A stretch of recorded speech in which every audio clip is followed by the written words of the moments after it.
Para sa ingredients, kailangan natin ng mantika, patis, paminta, itlog, sibuyas, bawang, sili, isda, kamatis, at isang basong tubig.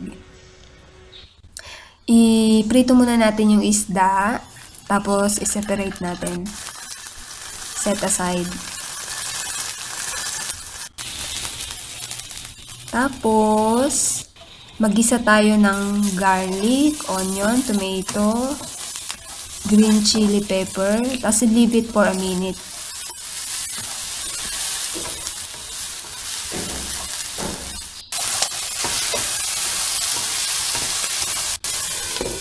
After a minute, lagyan natin ng patis.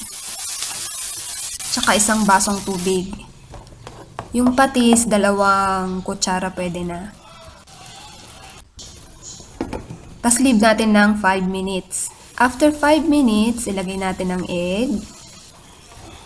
At saka konting paminta.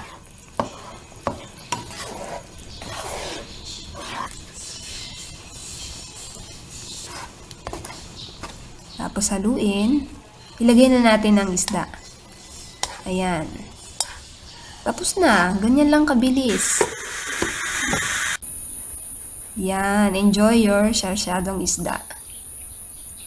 Thank you for watching.